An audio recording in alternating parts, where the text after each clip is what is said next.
ನೀವು ನೋಡ್ತಾ ಇದ್ದೀರಾ ಮೈಂಡ್ ಇಟ್ ಮೀಡಿಯಾ. ನಾನು ಸಮೀನಾ. ನಮ್ಮಲ್ಲಿ ಮಂಗಳಮುಖಿಯರನ್ನ ವಿಶೇಷವಾಗಿ ನೋಡಲಾಗುತ್ತೆ. ಸಾಮಾನ್ಯವಾಗಿ ಯಾವುದಾದ್ರೂ ಶುಭ ಕಾರ್ಯವಿದ್ದಾಗ ಮನೆಯಲ್ಲಿ ಮಗು ಹುಟ್ಟಿದ್ರೆ ಇವರು ಬಂದು ಆಶೀರ್ವಾದ ಮಾಡ್ತಾರೆ. ಇವರ ಆಶೀರ್ವಾದ ತುಂಬ ಶ್ರೇಷ್ಠ ಅಂತಾನೆ ಭಾವಿಸಲಾಗುತ್ತೆ. ಆದರೆ ಇಲ್ಲೊಬ್ಬ ಟ್ರಾನ್ಸ್ಜೆಂಡರ್ ಮಾಡಬಾರದ ಕೆಲಸ ಮಾಡಿ ಜೈಲಿಗೆ ಹೋಗಿದ್ದಾನೆ. ಭಾರತದ ನ್ಯಾಯ ಇತಿಹಾಸದಲ್ಲೇ ಫಾರ್ ದಿ ಫಸ್ಟ್ ಟೈಮ್ ಒಬ್ಬ ಟ್ರಾನ್ಸ್ಜೆಂಡರ್ಗೆ ಜೀವಾವಧಿ ಶಿಕ್ಷೆ ಆಗಿದೆ. ಹಾಲುಗಲ್ಲದ ಕಂದಮ್ಮನನ್ನ ಕೊಂದು ಮುಗಿಸಿದ್ದಾನೆ. ಹಾಗಾದ್ರೆ ಏನಿದು ಪ್ರಕರಣ? ಯಾರು ಈ ಟ್ರಾನ್ಸ್ಜೆಂಡರ್? ಆಗಷ್ಟೇ ಕಣ್ಣು ಬಿಟ್ಟು ಪ್ರಪಂಚ ನೋಡ್ತಿದ್ದ ಕಂದನನ್ನ ಯಾಕೆ ಕೊಂದ? ಇದೆಲ್ಲವನ್ನು ನಾವಿವತ್ತು ನಮ್ಮ ವಿಡಿಯೋದಲ್ಲಿ ಹೇಳ್ತೀವಿ. ನಮ್ಮ ಇವತ್ತಿನ ಸ್ಟೋರಿ ಸ್ಟಾರ್ಟ್ ಆಗೋದು ಮುಂಬೈನಿಂದ. ತನ್ನ ಹೆಸರು ಹೇಳಿದ್ರೆ ಎಲ್ಲರೂ ಹೆದರಬೇಕು. ಶುಭ ಘಳಿಗೆಯಲ್ಲಿ ತಾನು ಕೇಳಿದ್ದಷ್ಟೇ ದುಡ್ಡು ಕೊಡಬೇಕು ಅಂತ ಹವಾ ಎಬ್ಸೋಕೆ ಹೋಗಿ ಸಮಾಜವೇ ತಲೆ ತಗ್ಗಿಸುವಂಥ ಹೇಯ ಕೃತ್ಯ ಮಾಡಿದ್ದಾನೆ. ಇವನ ಈ ಕೃತ್ಯಕ್ಕೆ ಇಡೀ ಸಮಾಜ ಛೀ ಥೂ ಅಂತಿದೆ. ತಾನು ಮಾಡಿದ ಹೀನ ಕೆಲಸಕ್ಕೆ ಇದೀಗ ಮರಣದಂಡನೆ ಶಿಕ್ಷೆಗೆ ಗುರಿಯಾಗಿದ್ದಾನೆ. ಭಾರತದ ಇತಿಹಾಸದಲ್ಲೇ ಫಾರ್ ದಿ ಫಸ್ಟ್ ಟೈಮ್ ಒಬ್ಬ ಟ್ರಾನ್ಸ್ಜೆಂಡರ್ಗೆ ಮರಣದಂಡನೆ ಶಿಕ್ಷೆ ವಿಧಿಸಿ ನ್ಯಾಯಾಲಯ ಆದೇಶ ನೀಡಿದೆ. ಹಾಗಾದರೆ ಏನಿದು ಘಟನೆ ಅಂತ ಇವತ್ತಿನ ವಿಡಿಯೋದಲ್ಲಿ ಹೇಳ್ತೀವಿ ನೋಡಿ. ಅದು ಜುಲೈ 8, 2021. ಆ ದಿನ ಸಚಿನ್ ಎಂಬ ಬಡ ಕುಟುಂಬವೊಂದರಲ್ಲಿ ಮುದ್ದಾದ ಹೆಣ್ಣು ಮಗುವೊಂದು ಜನಿಸಿತ್ತು. ಸಚಿನ್ ಕುಟುಂಬ ಹಣಕಾಸಿನ ವಿಷಯದಲ್ಲಿ ತುಂಬ ಬಡವರಾಗಿದ್ದರು. ಮುಂಬೈನ ಸ್ಲಮ್ನಲ್ಲಿ ವಾಸಿಸ್ತಾ ಇದ್ರು. ಆದರೆ ಊಟ ಬಟ್ಟೆಗೆ ಕೊರತೆ ಇರಲಿಲ್ಲ. ಆ ಒಂದು ರಾತ್ರಿ ದಿನವಿಡೀ ದುಡಿದು ಸುಸ್ತಾಗಿ ಸಚಿನ್ ಮನೆಗೆ ಬಂದಿದ್ರು. ರಾತ್ರಿ ಸುಮಾರು 9:30 ಆಗಿತ್ತು. ತಾಯಿ ಮಗುಗೆ ಹಾಲುಣಿಸಿ ಮಲಗಿಸಿದ್ಲು. ಆಗ ಬೇಸಿಗೆ ಕಾಲ. ಯಾವಾಗ ಬೇಕಾದರೂ ಕರೆಂಟ್ ಹೋಗ್ಬಿಡಬಹುದು ಅಂತ ಮನೆಯವರು ಬಾಗಿಲು ಓಪನ್ ಇಟ್ಟು ಮಲ್ಗೋಕೆ ಹೋಗಿದ್ರು. ತುಂಬ ಸೆಕೆ ಆಗ್ತಾ ಇದ್ದಿದ್ರಿಂದ ತಾಯಿಗೆ ನಿದ್ದೆ ಬರ್ತಾ ಇರಲಿಲ್ಲ. ಹೀಗಾಗಿ ರಾತ್ರಿ 1 ಗಂಟೆವರೆಗೆ ಎಚ್ಚರನೇ ಇದ್ಲು. ಆದರೆ ಅದ್ಯಾವಾಗ ನಿದ್ರೆಗೆ ಜಾರಿದ್ಲೋ ಗೊತ್ತಿಲ್ಲ. ಮಧ್ಯರಾತ್ರಿ ಸುಮಾರು 3 ಅಥವಾ 3:15 ಸುಮಾರಿಗೆ ಅಚಾನಕ್ಕಾಗಿ ಪಾತ್ರೆಗಳು ಕೆಳಗೆ ಬೀಳೋ ಸೌಂಡ್ ಬಂತು. ಎಲ್ಲರಿಗೂ ಎಚ್ಚರ ಆಗೋಯ್ತು. ನೋಡಿದ್ರೆ ಒಂದು ಬೆಕ್ಕು ಪಾತ್ರೆಗಳನ್ನು ಬೀಳಿಸಿತ್ತು. ತಕ್ಷಣ ಅವರ ಕಣ್ಣು ಬೆಡ್ ಕಡೆಗೆ ವಾಲಿತು. ಅರೆ ಕ್ಷಣ ಎಲ್ರಿಗೂ ಶಾಕ್. ಯಾಕಂದರೆ ಮಗು ಬೆಡ್ ಮೇಲೆ ಇರಲಿಲ್ಲ. ಮಗು ಇಲ್ಲದನ್ನ ಕಂಡು ತಾಯಿ ಜೋರಾಗಿ ಕಿರುಚಿ ಪ್ರಜ್ಞೆ ಕಳ್ಕೊಂಡಿದ್ಲು. 3 ತಿಂಗಳ ಹಸುಗೂಸು ಮಲಗಿದ್ದ ಜಾಗದಿಂದಲೇ ನಾಪತ್ತೆ ಆಗಿತ್ತು. ಜಸ್ಟ್ 3 ತಿಂಗಳ ಮಗು. ಅದಾಗೆ ಎಲ್ಲಿಗೂ ಹೋಗೋಕೆ ಚಾನ್ಸ್ ಇಲ್ಲ. ಹೀಗಾಗಿ ಮಗುನ ಯಾರೋ ಕಿಡ್ನ್ಯಾಪ್ ಮಾಡಿದ್ದಾರೆ ಅನ್ನೋದು ಆಗ್ಲೇ ಕನ್ಫರ್ಮ್ ಆಗಿತ್ತು. 1:30 ಗಂಟೆ ಮುಂಚೆ ತಾಯಿ ಮಗುನ ಮಲಗಿಸಿ ತಾನೂ ಮಲಕ್ಕೊಂಡಿರೋದು. ಹಾಗಾದರೆ 1:30 ಗಂಟೆಯಲ್ಲಿ ಅಂಥದ್ದೇನಾಯಿತು? ಇದನ್ನ ಯೋಚನೆ ಮಾಡಿ ಮನೆಯವರ ಕೈಕಾಲುಗಳು ನಡುಗೋಕೆ ಸ್ಟಾರ್ಟ್ ಆದವು. ಎಲ್ಲ ಕಡೆ ಮಗುವನ್ನು ಹುಡುಕೋದಕ್ಕೆ ಸ್ಟಾರ್ಟ್ ಮಾಡಿದ್ರು. ಮನೆಯವರೆಲ್ಲ ಮಗುನ ಹುಡುಕ್ತಾ ಇರುವಾಗ ನೆರೆ ಮನೆಯವರು ಕೂಡ ಎಚ್ಚರಗೊಂಡ್ರು. ಅವರು ಕೂಡ ಇವರ ಜೊತೆ ಸೇರಿಕೊಂಡು ಹುಡುಕೋದಕ್ಕೆ ಸ್ಟಾರ್ಟ್ ಮಾಡಿದ್ರು.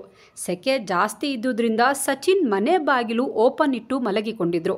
ಹೀಗಾಗಿ ಬಾಗಿಲು ಓಪನ್ ಇದ್ದುದರಿಂದ ಕಳ್ಳರು ಯಾರಾದರೂ ಮನೆಗೆ ನುಗ್ಗಿ ಪುಟ್ಟ ಕಂದಮ್ಮನನ್ನ ಎತ್ಕೊಂಡು ಹೋಗೋ ಚಾನ್ಸಸ್ ಇತ್ತು. ಮಗುವಿನ ತಂದೆ ಸಚಿನ್ ಎಲ್ಲ ಕಡೆ ಹೋಗಿ ಹುಡುಕ್ತಾ ಇದ್ರು. ಯಾರೂ ಕೂಡ ಮಗುವನ್ನ ಎತ್ಕೊಂಡು ಹೋಗಿರೋದನ್ನ ನೋಡಿರಲಿಲ್ಲ. ಹಾಗಾದ್ರೆ ಮಗು ಏನಾಯ್ತು, ಎಲ್ಲಿ ಹೋಯ್ತು ಅಂತ ಅತ್ಕೊಂಡು ಫುಲ್ ಟೆನ್ಷನ್ನಲ್ಲಿ ಮನೆಯವರೆಲ್ಲ ಸೀದಾ ಮುಂಬೈನ ಕಫ್ ಪರೇಡ್ ಪೊಲೀಸ್ ಸ್ಟೇಷನ್ಗೆ ಹೋಗಿ ಕಂಪ್ಲೇಂಟ್ ಕೊಟ್ಟರು. ಆಗ ಪೊಲೀಸ್ ಸ್ಟೇಷನ್ನಲ್ಲಿ ಫಸ್ಟ್ ಪೊಲೀಸರು ಆ ದಿನ ಏನೆಲ್ಲ ಆಯಿತು ಅಂತ ಕೇಳಿದರು. ಹಾಗೆ ಇವತ್ತು ನಿಮ್ಮನ್ನ ಯಾರೆಲ್ಲ ಭೇಟಿ ಮಾಡೋಕೆ ಬಂದಿದ್ರು ಅಂತ ಕೇಳಿದರು.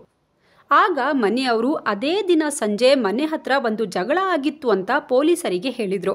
ಜುಲೈ 8, 2021ಕ್ಕೆ ರಾತ್ರಿ 8 ಗಂಟೆಗೆ ಸಚಿನ್ ಮನೆಯಲ್ಲಿ ಮುದ್ದಾದ ಒಂದು ಹೆಣ್ಣು ಮಗು ಜನಿಸಿದೆ ಅಂತ ಗೊತ್ತಾಗಿ ಅದೇ ದಿನ ರಾತ್ರಿ ಕನ್ಹಯ್ಯ ಉರ್ಫ್ ಕನ್ನು ಮನೆಗೆ ಬಂದಿದ್ದ ಅಂತ ಹೇಳ್ತಾರೆ. ಈತ ಟ್ರಾನ್ಸ್ಜೆಂಡರ್. ಇವನು ತನ್ನ ಪಟಾಲಂನ ಕರ್ಕೊಂಡು ಮಗುಗೆ ಆಶೀರ್ವಾದ ಕೊಡೋಕೆ ಬಂದಿದ್ದ. ಮನೆಯವರಿಗೆ ನಿಮ್ಮ ಮನೆಯಲ್ಲಿ ಮೊಮ್ಮಗು ಬಂದಿದೆ, ನಾವೆಲ್ಲ ಆಶೀರ್ವಾದ ಕೊಡೋಕೆ ಬಂದಿದ್ದೀವಿ ಅಂತ ಹೇಳಿ 1100 ರೂಪಾಯಿ, 1 ತೆಂಗಿನಕಾಯಿ ಮತ್ತು 1 ಸೀರೆಯನ್ನ ಕೊಡಲೇಬೇಕು ಅಂತ ಡಿಮ್ಯಾಂಡ್ ಮಾಡಿದ್ದ. ನಿಮಗೆಲ್ಲ ನೆನಪಿರಬಹುದು 2021 ಅಂದರೆ ಆಗ ಲಾಕ್ಡೌನ್ ಟೈಮ್. ಯಾರಿಗೂ ಸರಿಯಾದ ಕೆಲಸ ಇರಲಿಲ್ಲ, ಎಲ್ಲ ಕಡೆ ಬಂದಿತ್ತು.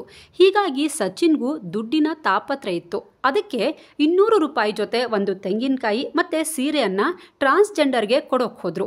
ಇದಕ್ಕೆ ಕನ್ನು ನನಗೆ 1100 ರೂಪಾಯಿ ಬೇಕೇ ಬೇಕು ಅಂತ ಫುಲ್ ಗಲಾಟೆ ಮಾಡಿ ಜಗಳ ಮಾಡಿದ್ದ.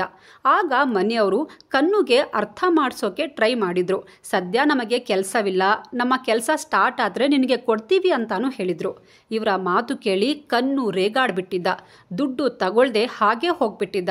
ಇಷ್ಟು ಮಾತ್ರವಲ್ಲ, ಇವನು ಹೋಗ್ತಾ ಹೋಗ್ತಾ ಮನೆಯವರಿಗೆ ಒಂದು ಧಮಕಿ ಕೂಡ ಹಾಕಿ ಹೋಗಿದ್ದ. ಅದೇನೆಂದರೆ, ಮುಂದಿನ 5-6 ದಿನಗಳಲ್ಲಿ ನಾನು ನಿಮಗೆ ಏನು ಮಾಡ್ತೀನಿ ನೋಡ್ತಾ ಇರಿ ಅಂತ ಆವಾಜ್ ಹಾಕಿ ಹೋಗಿದ್ದ. ನಾನು ಮಾಡೋ ಕೆಲಸದಿಂದ ನಾನು ಫುಲ್ ಫೇಮಸ್ ಆಗ್ತೀನಿ, ನೀವು ಪರಿತಪಿಸ್ತೀರಾ ನೋಡಿ ಅಂತಲೂ ಹೇಳಿ ಹೋಗಿದ್ದ. ಆಗ ಮನೆಯವರು ಇವನ ಮಾತನ್ನು ಸೀರಿಯಸ್ ಆಗಿ ತಗೊಂಡಿರಲಿಲ್ಲ. ಪೊಲೀಸರು ಇವರ ಮಾತು ಕೇಳಿದ ತಕ್ಷಣ ಅವರ ಏರಿಯಾದಲ್ಲಿರೋ CCTV ಚೆಕ್ ಮಾಡಿದರು. ಆಗ ಅಲ್ಲಿ ಕನ್ನೂನ ಮುಖವನ್ನು ಐಡೆಂಟಿಫೈ ಮಾಡಿ ಮನೆಯವರಿಗೆ ತೋರಿಸಿದಾಗ ಇವನೇ ನಮ್ಮ ಮನೆಗೆ ಬಂದು ಜಗಳ ಮಾಡಿದ್ದ ಅಂತ ಮನೆಯವರು ಹೇಳಿದರು. ನಂತರ ಅವನ ಫೋಟೋ ತಗೊಂಡು ಎಲ್ಲ ಕಡೆ ಹುಡುಕಾಟ ಸ್ಟಾರ್ಟ್ ಮಾಡಿದರು. ಕನ್ನೂನ ಪೂರ್ತಿ ಹೆಸರು ಕನ್ಹಯ್ಯ ದತ್ತ ಚೌಗುಲೆ.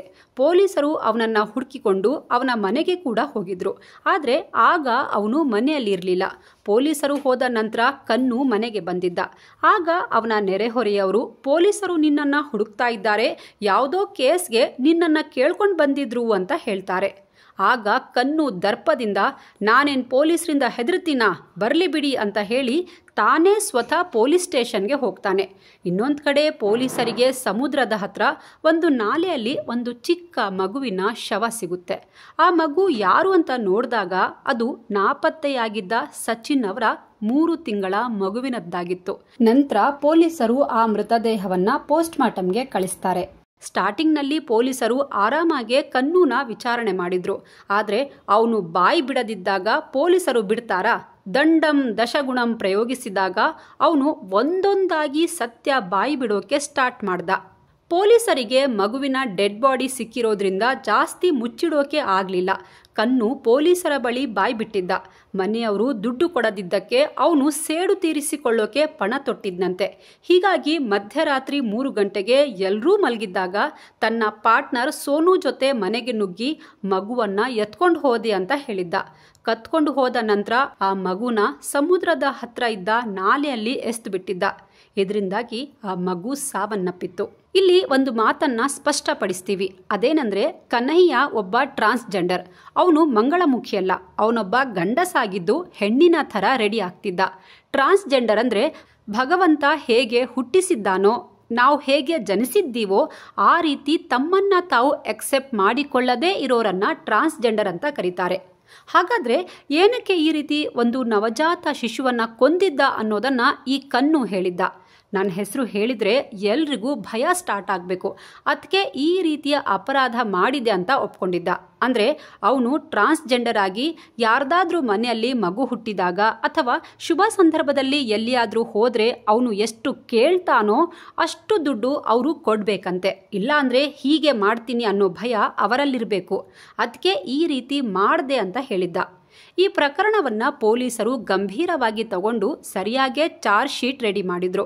26 ಫೆಬ್ರವರಿ 2024ಕ್ಕೆ ಮುಂಬೈನ ಸೆಷನ್ ಕೋರ್ಟ್ ಈ ಕೇಸನ್ನು rarest of the rare case ಅಂದರೆ ಅಪರೂಪದಲ್ಲಿ ಅಪರೂಪದ ಪ್ರಕರಣ ಅಂತ ಪರಿಗಣಿಸಿ 24 ವರ್ಷದ ಕನ್ಹಯ್ಯ ದತ್ತ ಚೌಗುಲೆಯನ್ನ ದೋಷಿ ಅಂತ ತೀರ್ಪು ನೀಡಿತು. ಹಾಗೆ ಮರಣದಂಡನೆ ಶಿಕ್ಷೆ ವಿಧಿಸಿತು. ಭಾರತದ ಇತಿಹಾಸದಲ್ಲೇ ಒಬ್ಬ ಟ್ರಾನ್ಸ್ಜೆಂಡರ್ಗೆ ಮರಣದಂಡನೆ ಶಿಕ್ಷೆ ವಿಧಿಸಿದ ಫಸ್ಟ್ ಪ್ರಕರಣ ಇದಾಗಿದೆ. ಈ ಕನ್ಹಯ್ಯ ಒಬ್ಬ ಟ್ರಾನ್ಸ್ಜೆಂಡರ್ ಆಗಿ ತನ್ನ ಅಸ್ತಿತ್ವವನ್ನೇ ದುರುಪಯೋಗ ಪಡಿಸಿಕೊಂಡು ವಸೂಲಿಗೆ ಇಳಿದಿದ್ದ. ಇವನ ಈ ಕೆಲಸ ಯಾರೂ ಕ್ಷಮಿಸುವಂಥದ್ದಲ್ಲ. ನನ್ನ ಇವತ್ತಿನ ಈ ವಿಡಿಯೋ ನಿಮಗೆ ಇಷ್ಟ ಆದರೆ ಲೈಕ್ ಮಾಡಿ, ಶೇರ್ ಮಾಡಿ, ಹಾಗೆ ಸಬ್ಸ್ಕ್ರೈಬ್ ಮಾಡೋದನ್ನು ಮರಿಬೇಡಿ. Thank you so much.